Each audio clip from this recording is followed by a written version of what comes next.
Hi hello నమస్తే friends, నేను మీ చరణ్ తేజ. మన ఛానల్కి స్వాగతం సుస్వాగతం. సో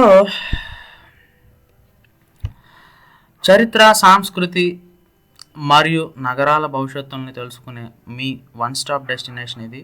మీరు కొత్త వారైతే సబ్స్క్రైబ్ బటన్ నొక్కి నోటిఫికేషన్ బెల్ ఆన్ చేసుకోండి. తద్వారా మన అద్భుతమైన వీడియోలు మిస్ అవ్వకుండా ఉండగలుగుతారు. ఈరోజు మనం భారతదేశంలోని అద్భుతమైన నగరాల్లో ఒకటైన హైదరాబాద్ గురించి మాట్లాడుకుందాం. సో ముత్యాల నగరం, సైబరాబాద్, బిర్యానీ రాజధాని, సో ఇలా ఎన్నో పేర్లు ఉన్న మన హైదరాబాద్ గురించి మాట్లాడుకుందాం. హైదరాబాద్ గొప్ప చరిత్ర, అభివృద్ధి చెందిన వర్తమానం మరియు ఉత్సాహపూరిత భవిష్యత్తు గురించి మాట్లాడుకుందాం. కాబట్టి కాఫీ లేదంటే చాయ్ తీసుకొని కూర్చోండి.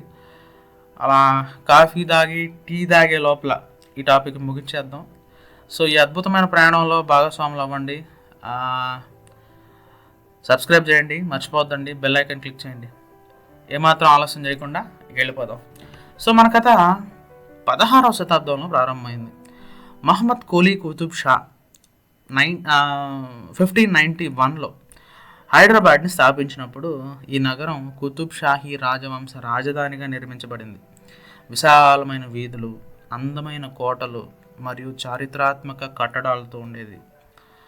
సో ఇక కుతుబ్ షాహీ యుగం గురించి మాట్లాడుకుంటే ఇన్ బిట్వీన్ 1518 నుంచి 1687 వరకు మాట్లాడుకుంటే కుతుబ్ షాహీ పాలకులు కట్టడాలు, సాంస్కృతిక మరియు వాణిజ్యాన్ని అభివృద్ధి చేశారు బాగా. ఇక 1591లో మహమ్మద్ కులీ కుతుబ్ షా చార్మినార్ని నిర్మించారు ఆయన. ఇది మహమ్మారి వ్యాప్తి తక్కువైందనే గుర్తుగా నిర్మించారు.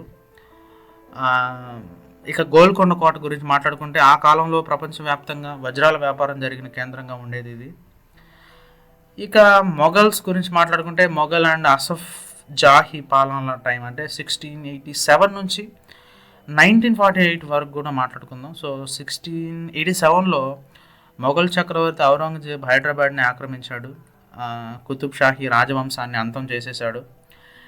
ఇక 18వ శతాబ్దం ప్రారంభంలో అసఫ్ జాహీ వంశస్థులు పాలన చేపట్టారు. నిజాములు హైదరాబాద్ను సైన్స్ అండ్ ఆర్థిక వ్యవస్థ మరియు ఆధునికతలో ముందుకు తీసుకెళ్లారు. ఇక ఉస్మానియా విశ్వవిద్యాలయం, హైకోర్టు, రైల్వేస్ వంటి కీలక వసతులని అభివృద్ధి చేశారు. భారతదేశంలో అత్యంత ధనిక రాజ్యంగా హైదరాబాదు ముత్యాలు, వజ్రాలు మరియు విలాసాలకు ప్రసిద్ధి చెందింది. ఇకపోతే ఈరోజు హైదరాబాద్ సాంప్రదాయాన్ని మరియు ఆధునికతను సమపాళ్లుగా కలిగి ఉన్న మహానగరంగా ఎదిగింది. ప్రస్తుత హైదరాబాదును వివిధ కోణాల్లోంచి తెలుసుకుందాం. మొదటిగా సాంకేతికత మరియు వ్యాపారం. సో హైదరాబాద్ భారతదేశం యొక్క సిలికాన్ వ్యాలీగా మారింది. Microsoft, Google, Amazon, TCS so ఇలాంటి దిగ్గజ కంపెనీలకు నిలయంగా ఉంది.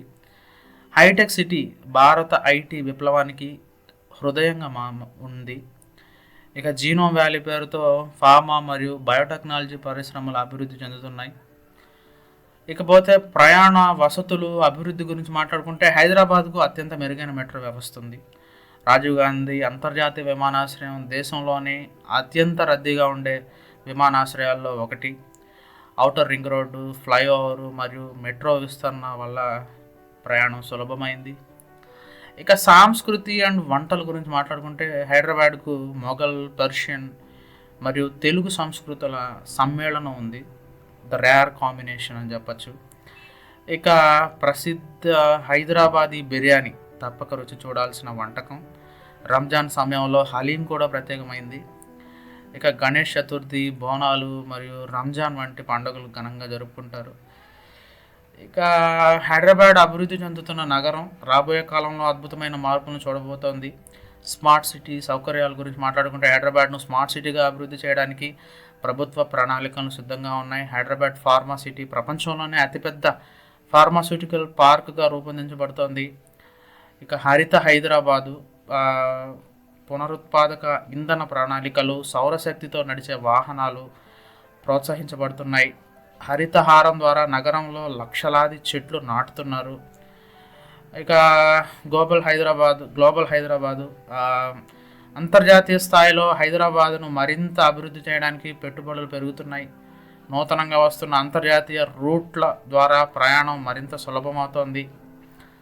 సో ఇది హైదరాబాద్ యొక్క అద్భుతమైన ప్రయాణం, గతం, వర్తమానం మరియు భవిష్యత్తు. హైదరాబాదు ఒక నగరం మాత్రమే కాదు, అది ఒక భావోద్వేగం. చార్మినార్ నుండి హైటెక్ సిటీ వరకు ఈ నగర చరిత్రను మరియు ఆధునికతను సమపాళ్లుగా కలిగి ఉంది. మీరు హైదరాబాద్ భవిష్యత్తును గురించి ఏమనుకుంటున్నారు? కామెంట్స్లో చెప్పండి. ఈ వీడియో నచ్చితే లైక్ చేయండి, షేర్ చేయండి, సబ్స్క్రైబ్ చేయండి, బెల్ ఐకాన్ క్లిక్ చేయడం మర్చిపోవద్దండి. సో నెక్స్ట్ వీడియోలో మళ్ళీ కలుద్దాం. Thank you so much.